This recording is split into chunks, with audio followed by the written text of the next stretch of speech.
We are an alternative energy manufacturing company specializing in on-the-fly hydrogen. This is our YouTube channel for editorial and political comment. We've noticed that of many of the people on YouTube and in the media in general, everyone seems to be missing what's really going on with the war in Ukraine and with Xi Jinping. We're going to jump right to the heart of it. We're not going to take a whole lot of time saying a whole lot of nothing that doesn't mean anything. Here's the deal. Plain and simple. Xi Jinping wants Taiwan because Taiwan Semiconductor Manufacturing Corporation is on the island and has the next generation semiconductor lithography machine that ASML, the company who makes the machine, will not sell to China nor to Russia. Without that machine, they are relegated to old technology lithography equipment for manufacturing, microprocessing, chips, and semiconductors. It's a big deal. Xi Jinping discovered that Taiwan Semiconductor Manufacturing Corporation was moving to Arizona in the United States. They're going to pick up everything, take that machine, and go to the U.S. He figures he can simply take the island and the machine will be there, and when he annexes Taiwan, he'll get the machine. Well, doesn't quite work that way, but that's how Xi Jinping thinks. He's not a lawyer. That machine is licensed, not sold. It would not become his equipment. It would not become the property of the Chinese Communist Party. And it's all likely that if he invades Taiwan, the United States will send missiles right into Taiwan Semiconductor Manufacturing Corporation and destroy the entire complex. After all, Taiwan is not a part of China. He just wants to think it is. The truth is, when Nancy Pelosi visited and when other delegations visited, they're working out details on the move. The Taiwan Semiconductor Manufacturing Corporation facility in Arizona is built. All they got to do is disassemble the machine, put it on 3 747s, and land it in Arizona. Xi Jinping will be upstaged. They've run out of weapons. They've run out of soldiers. And the soldier who is in the next video tells you just how he sees it.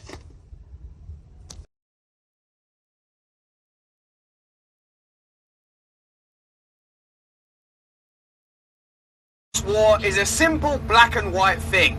Either Putin is evil or NATO started it.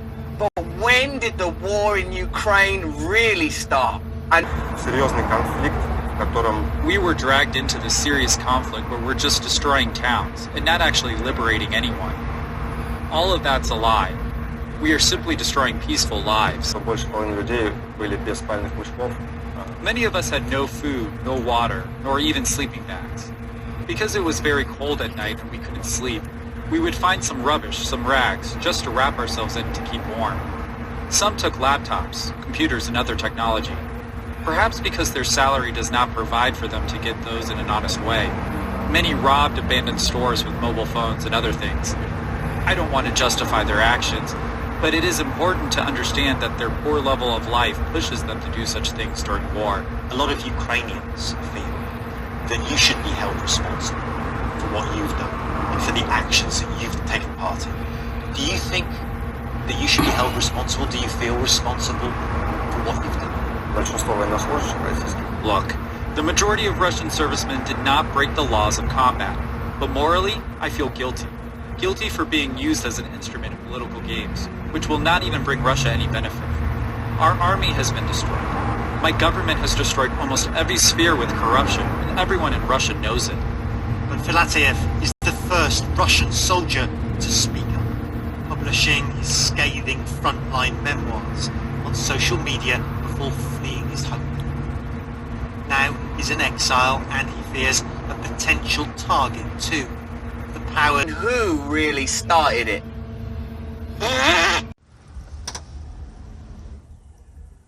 It appears if you say anything about the war in Russia, you die. Eight of Russia's top energy officials who have all allegedly opposed the war have mysteriously died. This soldier who went on record saying all of Russia knows that Mr. Putin is a thief and the whole thing is a corrupt regime is in hiding. They likely will find him. I can't help that. But he did the world a service, coming forward saying Putin's war was all a lie. Putin used what he is as an excuse to go into Ukraine to liberate people. Mr. Putin, as well as Xi Jinping, are fascists. They believe the Communist Party is the only party that should be on planet Earth.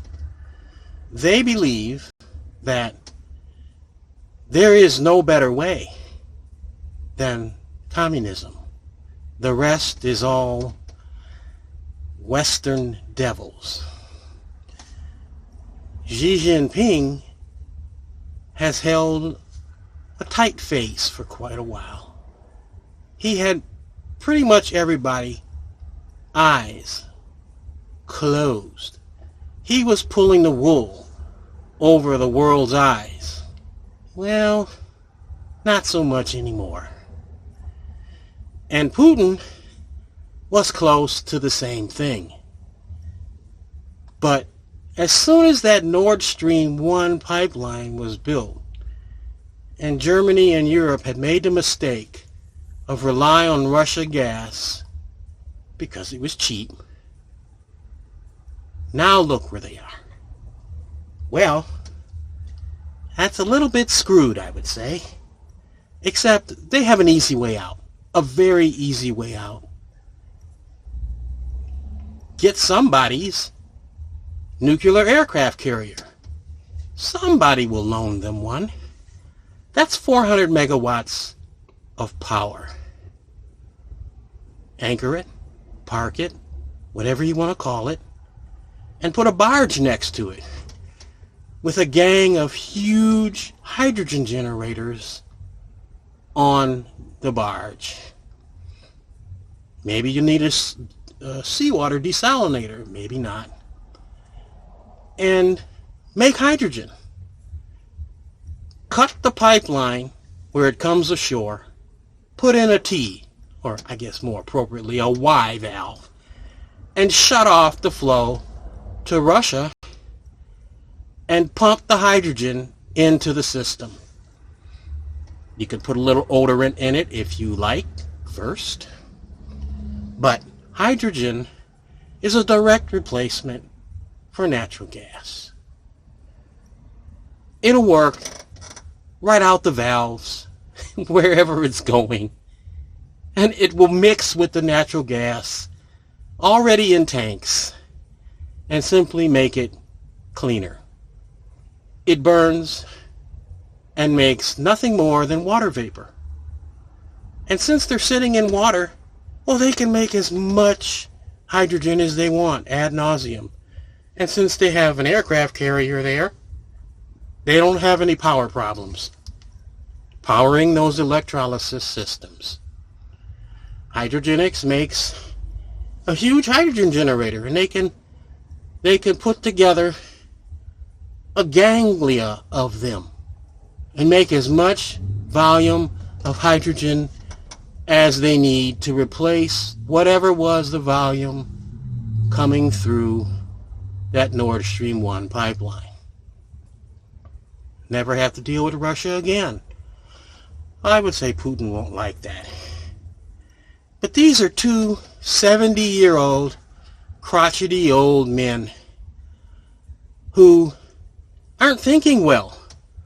And after you hit 65, 70, your brain goes a little bit mushy. We all know it. He thinks he's like Peter the Great. Mr. Putin himself compared himself to Peter the Great. Well, Peter the Great was known for having a little bitty head. He was a big man with a little bitty head. And I believe they call that microencephaly, where you have a little head, and that means your brain inside is little also. Which also means you probably don't think very well. Mr. Putin, at age 16, wanted to join the KGB. Wow. Well, as can be seen from the links provided and the screenshots of the videos that are in front of those links, Russia and China have big problems. The Uyghurs have been cast genocide upon. Russia wants desperately to get the land and the resources of Ukraine, which is extremely rich in oil, natural gas, uranium, gold, and others. In addition to the nuclear power plant that they're occupying, Russia has 11 that are all decrepit and of the type of the Chernobyl design. You see the Wikipedia page that's pictured. You'll read about it. And the bottom line is, Russia definitely started the war.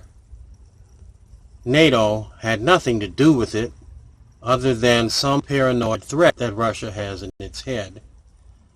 And China has got all kinds of ecological and personnel problems that are going to keep the country buried. They have no working COVID vaccine. They keep locking down people. If you look at the Gravitas video, which was taken on September 1st, 2022, things in China are not good. In addition to the fact that their rivers are drying up, they have no electricity, and Xi Jinping's rule is being questioned. And while they may not act fast enough to get rid of him,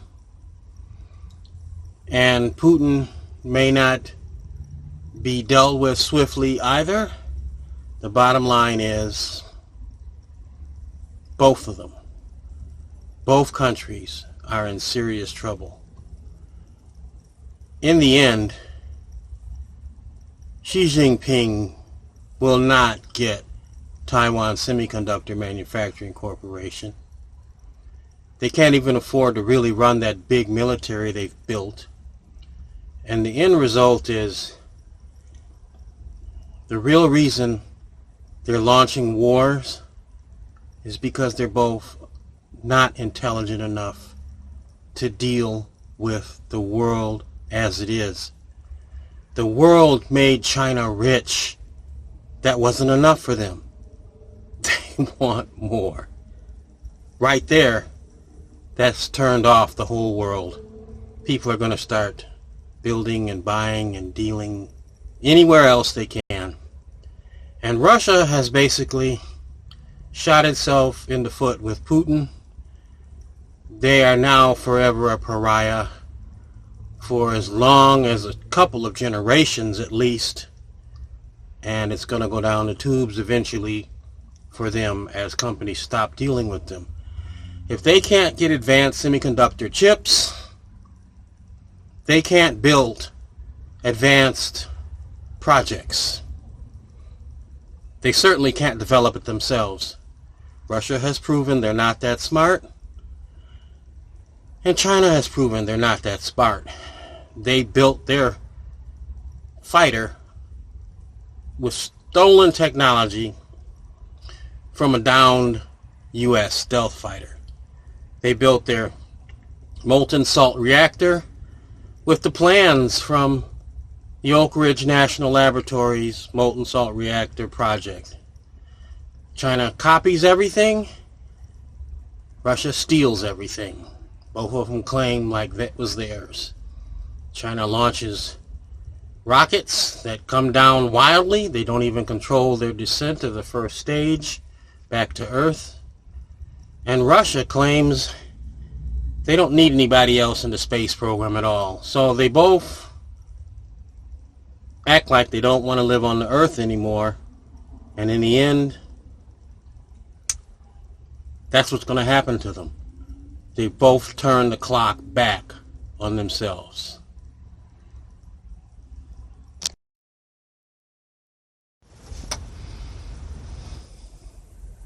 I hope you enjoyed this video. We're supposed to ask you to like and subscribe if indeed you liked and subscribed to the video.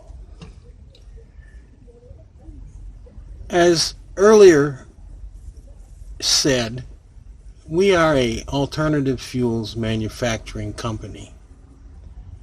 When we reach 10,000 subscribers, those subscribers will be eligible to enter for free